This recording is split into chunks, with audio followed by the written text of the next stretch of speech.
Hello, Munchkins! Welcome back to the channel. My name is Ocean and I am an English educator on the platform of Unacademy.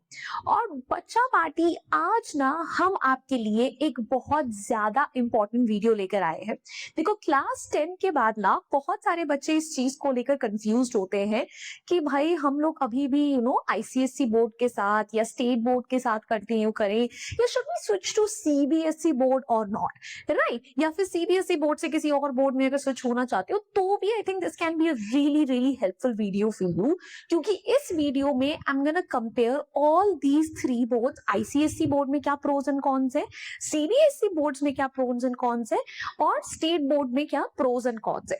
मतलब अगर आप ये decision ले रहे हो, this is the only video that you need to watch until the very end. But video के end तक जाने से पहले सबसे पहले वीडियो को लाइक कर दो, चैनल को सब्सक्राइब कर दो सो दैट दिस वीडियो और ऐसी बहुत सारी वीडियोस आपकी फीड पर आती रहे। तो भाई हम लोग ज्यादा देरी करेंगे नहीं, क्योंकि देखो क्लास 10 के एग्जाम्स तो हो चुके हैं खत्म, रिजल्ट्स भी आने वाले हैं और भाई स्कूल स्विच करने के लिए और वो डिसीजन लेने के लिए बहुत कम समय रह गया है। We really cannot afford to waste any more of our time. So let's get started with the video. और भाई सबसे पहले हम बात करेंगे सीबीएसई की। देखो पर्सनली मैं आपको पहले ये बता दूं, ठीक है, कि ये वीडियो बनाने के पीछे पता रीजन भी यही है that I also switched from ICSE board to CBSE board after class 10। तो जो डिलेमा, जो थॉट प्रोसेस अभी आपका चल रहा है, कहीं ना कहीं वही क्वेश्चंस मेरे भी दिमाग में थे when I was your age, so I can completely understand them. और इसीलिए इन चीजों को वे इन करना आपके लिए बहुत जरूरी है। और मेरे पर्सपेक्टिव से देखोगे तो आपके लिए और अच्छा है, because I have already experience those things. So जो बच्चे सोच रहे हैं कि वो सीबीएसई बोर्ड के साथ ही कंटिन्यू करें, तो उनके लिए भाई क्या प्रोज होने वाले। सबसे पहली बात तो आप सीयूईटी, नीट, जेई जिस भी चीज की प्रिपरेशन कर रहे हो, you do not have to study anything extra, because वहां पर सीबीएसई अफिलिएटेड सिलेबस को ही मान्यता मिलती है। हाँ, जो सीबीएसई के एनसीईआरटी में क्वेश्चंस आते हैं, कुछ क्वेश्चंस जो होते हैं, कुछ क्या ऑलमोस्ट सारे क्वेश्चंस जो होते हैं, उसका लेवल कहीं ना कहीं बढ़ा हुआ होता है। However the concepts are still the same. ठीक है, अगर आप आईसीएसई, अगर आप सीबीएसई बोर्ड में से कहीं से एक हो तो डेफिनेटली बच्चों को लगता है कि यार ये कॉन्सेप्ट्स हमने नहीं पढ़े हैं, मिस आउट हो जाएंगे। So they probably would have to juggle some more balls in class 11th and 12th if they are planning to prepare for any competitive exam. So that can be one pro अगर आप CBSE में ही जाते हो। Another would be concept based learning. अब CBSE का जो pattern हो गया है उसमें हम एप्लीकेशन, एनालिसिस, इन सब चीजों पर फोकस करते हैं, तो जो आपकी कॉन्सेप्ट बिल्डिंग है वो काफी ज्यादा स्ट्रॉन्ग रहती है, बिकॉज एनसीईआरटी की जो किताबें हैं, पब्लिकेशंस हैं, जो चीजें लिखी गई है, उसके पीछे बहुत ज्यादा थॉट प्रोसेस होता है। तीसरा, the syllabus is actually easier as compare to ICSC.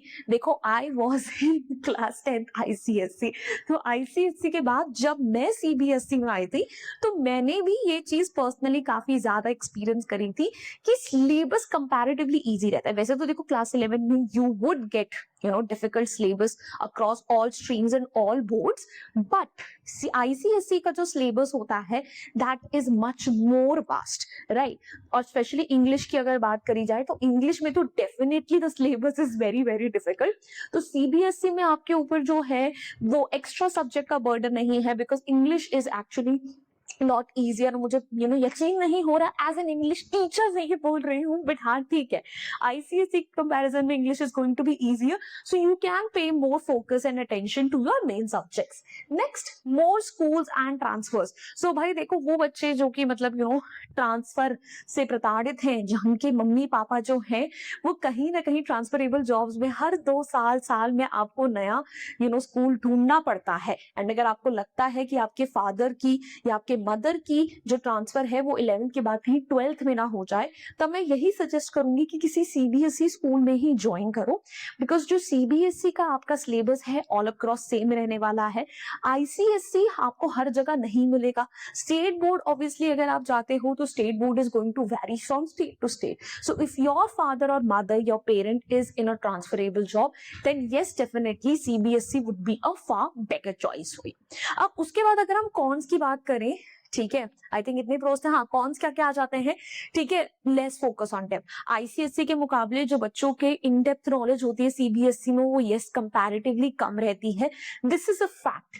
तो वो चीज तो आपको देखनी पड़ेगी। Then there is a limited emphasis on English. CBSE के बच्चे का इसी चीज पे रोना धोना होता है कि भाई मैम हमारी स्पोकन इंग्लिश कैसे हम फोकस करें। आईसीएसई के बच्चों का इंग्लिश का जो सब्जेक्ट है, उसका जो सिलेबस है, वही इतना वास्ट हो जाता है कि उनकी स्पोकन इंग्लिश वहीं से इंप्रूव्ड हो जाती है। सीबीएसई के बच्चे कहीं ना कहीं इसमें लैक करते हैं। So if you are someone who already has a good command over his English and communication skills, then I think this is not an point for you to consider.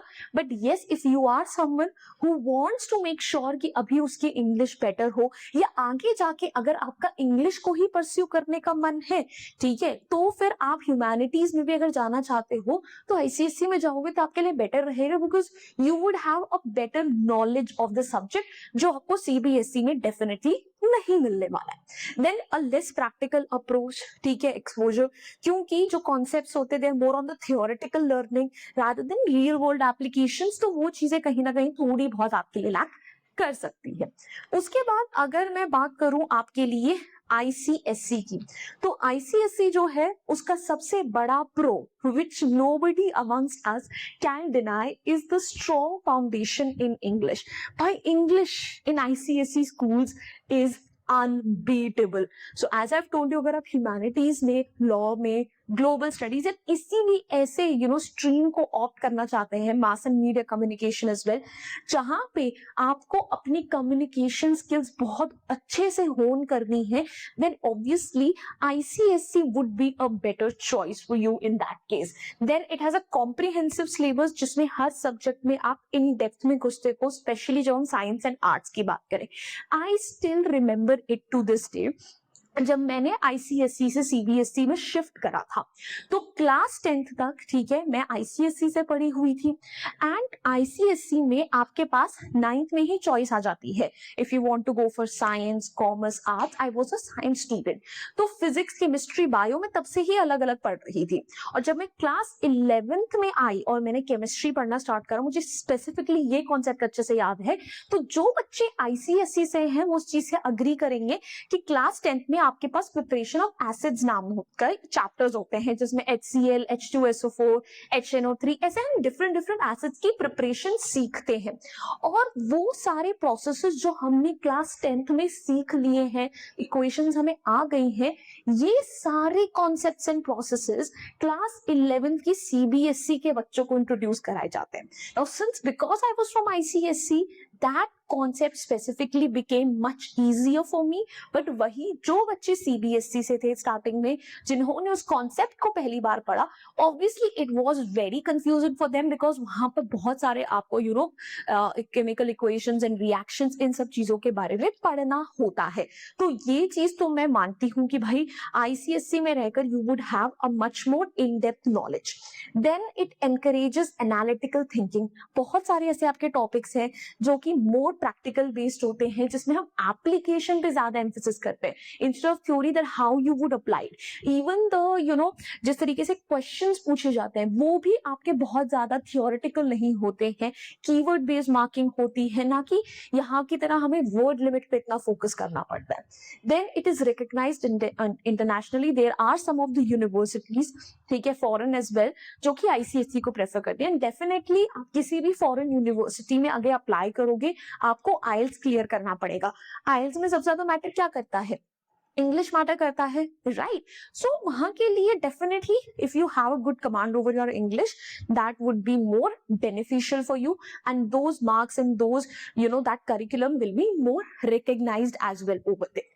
Then उसके बाद cons क्या क्या आ जाते हैं, देखो, if you are one of those students, ठीक है, जो ऑलरेडी क्लास 10th में साइंस के साथ स्ट्रगल कर रहा था, एंड देन यू थॉट कि नहीं मुझे क्लास 11th एंड 12th में भी साइंस लेनी है, तो बेटा प्लीज आईसीएसई में मत जाना। वहां पे सिलेबस आपको ज्यादा लेंथी लगेगा, ज्यादा कॉम्प्लेक्स लगेगा, you would have more subjects and more detail study material, ठीक है। If you want to score good marks and if you are not one of those students who can handle handle so much of pressure. There is no shame in it. Everybody has their own strengths and weaknesses. CBSE is a much more feasible and better option for you. Why not go for it जहाँ पे आपको syllabus थोड़ा कम मिलेगा. ठीक है, ICSE CBSE में shift करोगे तो obviously you would have far more knowledge than the students जो स्टार्टिंग से CBSE में. Then it is not common as CBSE. That is one thing. मैंने बोला था ठीक है कि अगर आपके पेरेंट्स कहीं ना कहीं किसी ट्रांसफरेबल जॉब में हैं, हर जगह ICSE स्कूल्स अवेलेबल नहीं है. जिस बोर्ड से क्लास 11 करते हो उसी बोर्ड से क्लास 12 भी करनी चाहिए. बल्कि सजेस्ट तो ये करा जाता है कि स्कूल भी वही होना चाहिए. जिस स्कूल से आपने क्लास 11 करा उसी स्कूल से क्लास 12 भी होनी चाहिए. But if at least you can not keep your school same, the least you can do is keep your board same. So ICSE CBSE switch करना बेटर रहेगा. Then it is definitely not ideal for competitive exams. More or less, yes, the syllabus remains same. But जो बच्चे JEE NEET की preparation करते हैं, अगर वो ICSE से हैं, उन्हें at the end of the day NCERT किताब खोलनी ही पड़ती है. तो जब आपको पढ़ना ही वही है, प्रैक्टिस ही वही करना है, तो एक्स्ट्रा स्कूल की किताबें करने का क्या मतलब बनता है, क्या पॉइंट बनता है उन क्वेश्चंस को अंडरस्टैंड करने का. ठीक है, think of the bigger board, right. वो चीज आपके लिए ऑब्वियसली ज्यादा बेनिफिशियल साबित होगी.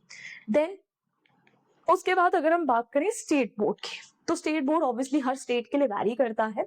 काफी सारे स्टेट बोर्ड्स हैं जिनका सिलेबस इजी रहता है. The curriculum is simpler. It is good for students who wants to focus on their entrance exam. जिनको लग रहा है कि हम क्लैट की प्रिपरेशन कर लेते हैं, ठीक है, या जिनको लग रहा है कि यार हमने तो बचपन से CBSE करा है, 11-12 में हम खुद से कर लेंगे. ठीक है, स्टेट बोर्ड का अपना सिलेबस पकड़ो. आप अगर होम स्कूलिंग भी करते हो, रेगुलर स्कूलिंग भी करते हो, you won't feel so much of pressure. Then more affordable. जो स्टेट को स्कूल्स होती हैं उनकी फीस कंपैरेटिवली लोअर होती है than CBSE and ICSE schools. So if finance, ठीक है, is a restriction or a limitation for you, then definitely state board would be a more economical choice. Then it has more localized content. So if your plan is to sit for state level entrance exams and universities later, ठीक है, जिसे बहुत सारे आपके state level पे ही railway के exams और ये सब चीजें निकलती हो. 12th के बाद भी बहुत सारे ऐसे पेपर्स होते हैं जिनको आप लिख सकते हो. So if that is your goal, then definitely a state board would be a better choice, because आपको आपकी स्टेट की नॉलेज ज्यादा होगी और कहीं ना कहीं वहां पर वैसे ही क्वेश्चंस पूछे जाते हैं. देन रीजनल लैंग्वेज का ऑप्शन मिलता है. तो some boards allow studying in their regional languages which students are far more comfortable with. ठीक है, अगर आप CBSE करोगे तो आपको हिंदी पढ़नी ही पढ़नी पड़ेगी. But if you are someone who is from south, जो कि इंग्लिश के साथ ज्यादा कंफर्टेबल है, ठीक है, यस CBSE में हर जगह हिंदी तो नहीं है, but there are certain schools who would demand that. तो आपको उनकी लैंग्वेज पढ़नी पड़ेगी. It would become a little difficult for you. तो रीजनल लैंग्वेज में ज्यादा कंफर्टेबल हो तो स्टेट बोर्ड में रहो. देन कॉन्स क्या रहेंगे? Obviously, it has limited national recognition, so it does not align well with national entrance exams. आपको CBSE का syllabus देखना पड़ेगा. It has less emphasis on English and practical knowledge. That is the biggest disadvantage when it comes to state board. State boards के बच्चे जो हैं English communication skills में हमेशा मार्क खाते हैं. उनकी जो नॉलेज, कॉन्सेप्चुअल अंडरस्टैंडिंग होती है वो कंपैरेटिवली उन बच्चों से बहुत कम रहती है. तो ये this can be a big con for you. And varied quality. देखो कई सारे स्टेट बोर्ड्स ऐसे हैं जिनकी क्वालिटी ऑफ एजुकेशन बहुत अच्छी है, but then there are some state boards, ठीक है, जिनकी एजुकेशन में वो बात नहीं है. करिकुलम, नॉट एजुकेशन, पर वो करिकुलम में बात नहीं है. So you would have to see for yourself. ठीक है, अगेन अगर आप ट्रांसफरेबल जॉब में हो तो स्टेट टू स्टेट नहीं कर पाओगे, तब तो CBSE ही आपके लिए best choice होगी. So now I've discussed all the 3 boards for you, right? And I think now the students are more capable of making an informed decision. तो अगर आपको ये वीडियो अच्छी लगी है, हेल्पफुल लगी है और आप इंग्लिश भी ओशन मैम से पढ़ना चाहते हो, तो प्लीज अनअकैडमी पे ओशन मैम को फॉलो कर लो. बिकॉज जिस तरीके से हम आपके लिए यहाँ पर यूट्यूब पे फ्री ऑफ कॉस्ट क्लासेस लेते हैं, एप्लीकेशन पे भी बहुत सारी क्लासेस फ्री ऑफ कॉस्ट लेते हैं, वहां पे हम आपको नोट्स भी प्रोवाइड करते हैं rather. So please do make sure to be a part of those sessions as well. And yes, do not forget to hit the like button if you found it helpful. Share it with your friends who might need it. And subscribe to the channel if you still haven't. I'll see you guys next time. Until then, bye-bye. Hasta la vista. फिर मिलेंगे पढ़ते पढ़ते. Bye guys.